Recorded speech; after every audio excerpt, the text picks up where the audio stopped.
You're listening to In My Humble Opinion with Maxilia Robinson and Charles Lewis. Only on 101.3 Jams.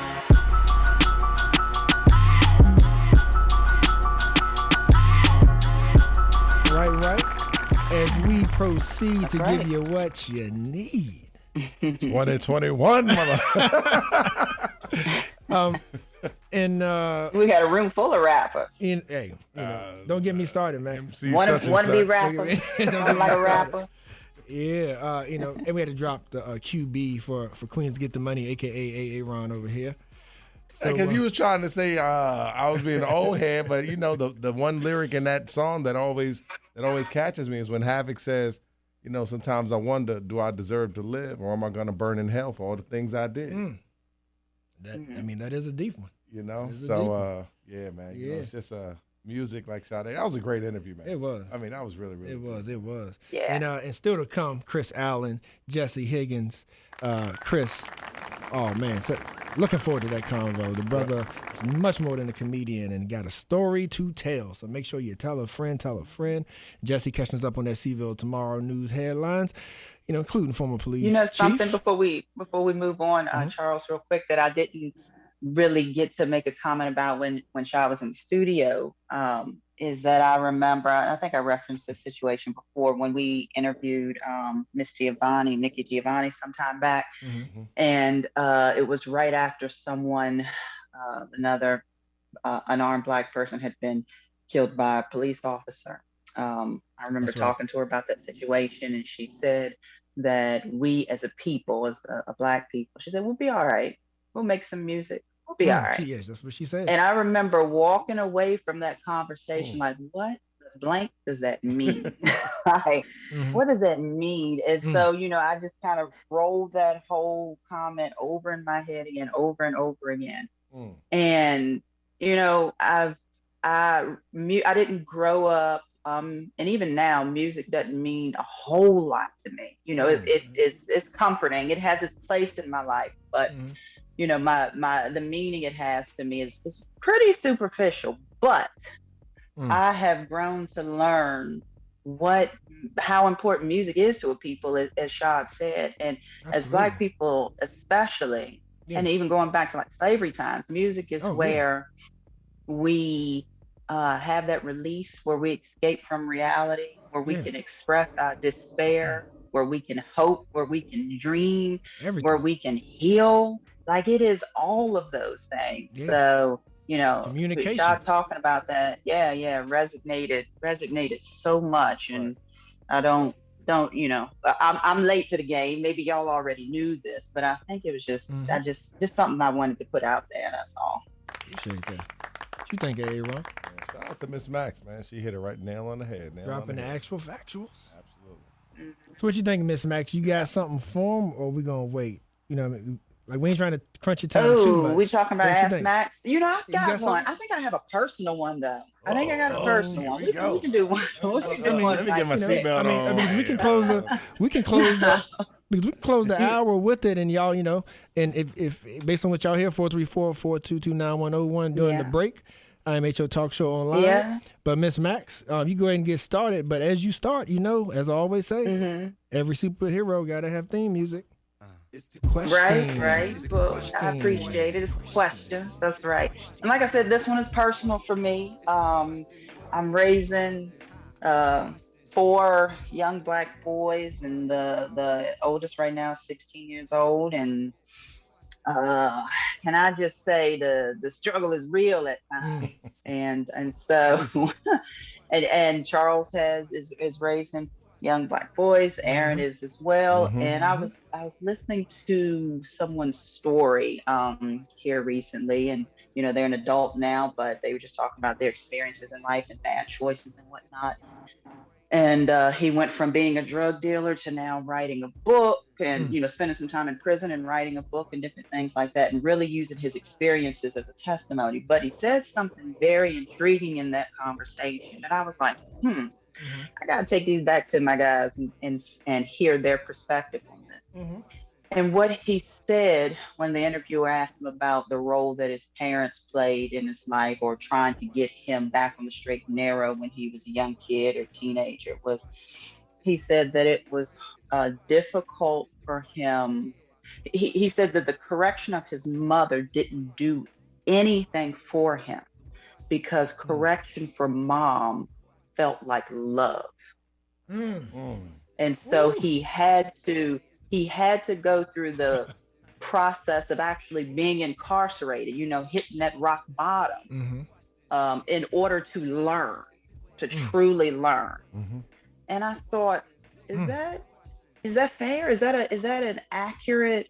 Because the sister is trying, the mama is trying, and is my young man viewing my correction, no matter what form it comes out in? Because sometimes it's anger, and sometimes it's pleading, sometimes it's encouragement, sometimes it's half praise.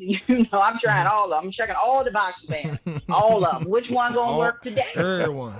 Right. But he said that he couldn't receive it from his mom because it felt like love. Max, And from you guys as Black men, and from raising your sons, is that a fair assessment? Yeah, let me jump on that real quick. What are your thoughts on that? Let me jump on that first, Aaron. You're not, like, a mom that's not abusive is acting as a nurturer, right? And it is that love. So what is felt, based on what I'm hearing and from my experience, what you feel from a mother is innately emotional and is love and is caring. So that's reciprocated.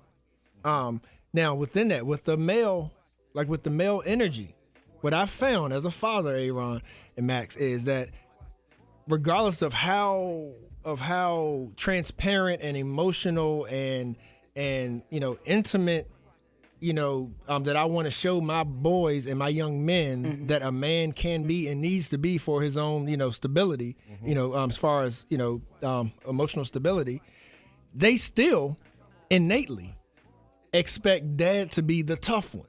Expect dad to be the one that rears. Right. Yep. You follow what I'm saying? So I feel like, Max, that innately, that is absolutely spot on.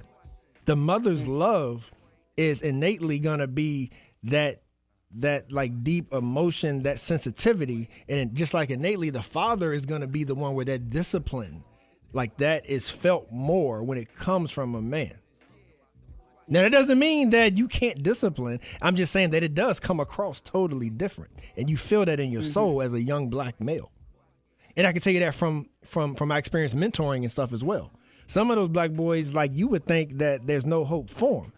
But when they get a Black man that sits their butt down and is real with them, you can see it in their eyes. They like, this is what I've been missing. This is what I need. Yeah, it's also a level of, and I think Sade was talking about it earlier, it's also a level of respect that they have for the person that's speaking. Because I don't care who you are. If somebody doesn't look at you in a level of respect, Charles, you can preach to them all day. They are not taking it in because they don't even view that you have any value as a person. And I've seen men that have experienced it, and it's tough. I think, Max, I think what you really just said is so beautiful for people, because I know there's mothers out there that are experiencing the same thing, and that need to also realize that it's a part of the process, and don't beat yourself up. Don't beat yourself up because the message is not being internalized. Sometimes it's ego too of how we want them to take it. I mean, listen, I've been on record, I've been a single parent since 2000 and basically 2012, and it's been a challenge. My children have been up and down, but the one thing I've learned that took me some time is that they respect my message. They respect it. And they respect it to an extent to where sometimes I don't think they're listening. I'll be honest. That's the ego part me and Charles always talk about, because they're not getting it when I want them to get it. Well, let's be real. Aaron didn't get it when Aaron was supposed to get it either. Yeah. You know what I'm saying? Let's be real as adults. However, they always give you little signs that they're paying attention, they're listening, and they're asking for input. It's crazy. I went to my son's basketball game, and they lost. My oldest son plays up at Eastern Mennonite. Shout out to Chris. But after the game, they lost by 12. They came back, and he sat down. And he said, "All right, give it to me. What'd you think?" And even him just saying that to me, because he wanted my input and he respected my input. But I will say, Right.